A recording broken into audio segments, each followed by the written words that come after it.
வடிவுக்கரசி அவர்கள் கேள்விகள் அனுப்பியிருக்கீங்க. உங்களை வணங்குகின்றேன். அம்மா வடிவுக்கரசி அவர்கள், உங்களுடைய கேள்வியை படிக்கிறம்மா. உங்களை பற்றி நிறைய விஷயங்கள் தெரியாது. நீங்கள் நித்யானந்தாவாக ஆகுவதற்கு முன்னால் நீங்கள் என்ன வேலை செய்து கொண்டிருந்தீர்கள்? ஜான் ஐயா ஒரு பத்திரிகையாளர், அவர்களுடன் நீங்கள் நெருக்கமானவர் என்பது தெரியும். அப்போது என்ன செய்து கொண்டிருந்தீர்கள்? இதை தெளிவாக சொன்னீர்கள் என்றால் மகிழ்ச்சி அடைவோம். நான் பிறந்த குலம்மா வாழையடி வாழை என மாதொரு பாகனுக்கே அடிமை செய்கின்ற குலம். அதாவது என்னுடைய முன்னோர்கள் அண்ணாமலையாருக்கு அடிமை செய்வதற்காகவே தன்னுடைய குலத்தையே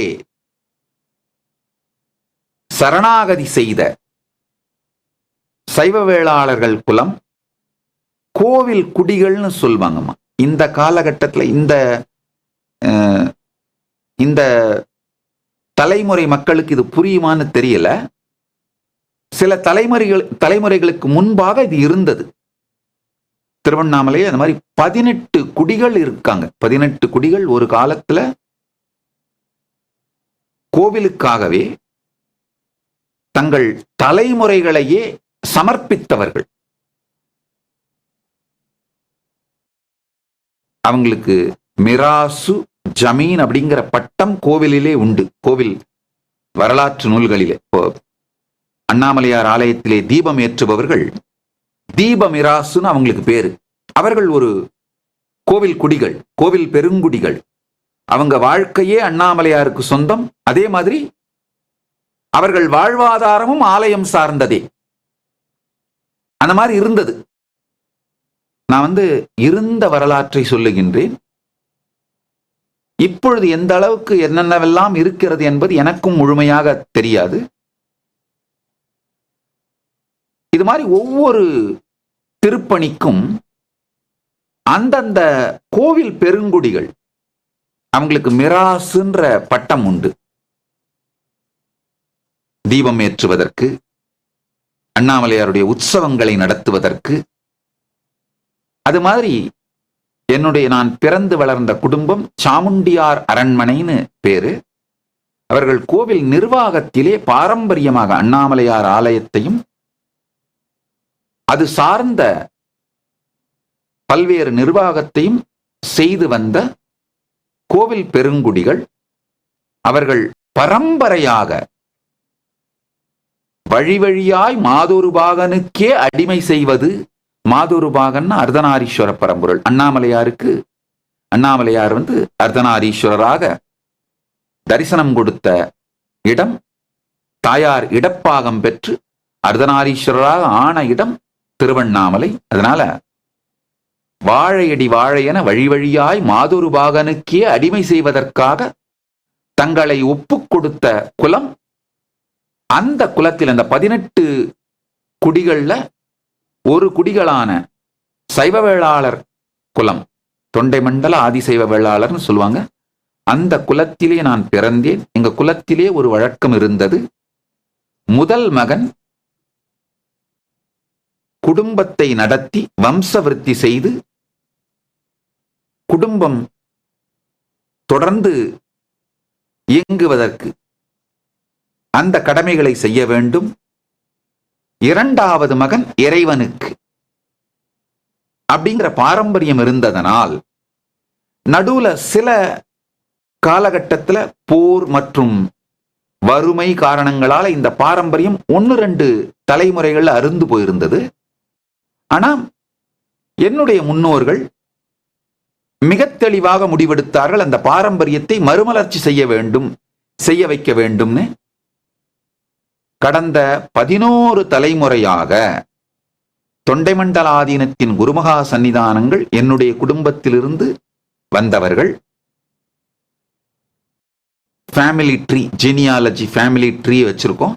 233 சன்னிதானங்களுமே என்னுடைய குடும்பத்திலிருந்து வந்திருக்கிறார்கள் அப்படிங்கிறது வரலாறு. 11 தலைமுறைக்கு ஆதாரத்தோடு வைத்திருக்கின்றோம். அது மாதிரி இந்த குடும்பத்திலே பிறந்து வளர்ந்தேன். பிறந்த பொழுதேயே நான் 2வது மகன். என்னுடைய தாய் தந்தைக்கு நான் 2வது மகன். 2வது மகன் இறைவனுக்கு என்று ஒப்பு கொடுத்து விட்டார்கள், அளித்து விட்டார்கள். அதனால அண்ணாமலையார் ஆலயத்திலேயே பிறந்தேன், அங்கேயே வளர்ந்தேன். என்னுடைய குருமார்கள், ஆச்சாரியர்கள் அண்ணாமலையானுடைய திருப்பணியை செய்வதற்காகவே என்னை வளர்த்தார்கள். நானும் அதை மிகவும் நேசித்தேன். அண்ணாமலையான் திருப்பணியே என் வாழ்க்கை என்பதை நான் மிகுந்த அதிர்ஷ்டமாகவும் வரமாகவும் உணர்ந்தேன், உணர்கின்றேன். அதனால சிறுவயதிலிருந்தே நான் செய்த ஒன்றே ஒன்று அண்ணாமலையான் திருப்பணியே. அவருடைய பிரசாதத்தையே உண்டு, அவரையே கண்டு, அவரே என் வாழ்வாக இருந்து, அவருக்கே சேவை செய்து, அண்ணாமலையார் கோவிலில் இருக்கிற எந்த துறையில் இருக்கின்ற ஒரு 70-80களில் அண்ணாமலையார் ஆலயத்தில் இருந்த யாரிடம் வேண்டுமானாலும் போய் நீங்க கேட்டு பார்க்கலாம், பேசி பார்க்கலாம். காலையிலிருந்து இரவு வரை அண்ணாமலையார் ஆலயத்திலே தான் இருப்பேன். பள்ளிக்கு செல்வது மிகவும் குறைவு, மிகவும் குறைவு. அண்ணாமலையார் அருளால தேர்ச்சி பெற்று சர்டிபிகேட் வாங்கியிருக்கிறேனே தவிர பள்ளிக்கு செல்லும் காலம் மிக மிக குறைவு. உண்மையில சொன்னா பள்ளிக்கு சென்றதில்லை. ரொம்ப நெக்லிஜிபிள் பர்சன்டேஜ் தான் அட்டெண்டன்ஸ். ஸோ வெளியுலக படிப்பும் மிக மிக குறைவு. வெளி உலக வேலை என்பது எதுவுமே செய்தது கிடையாது.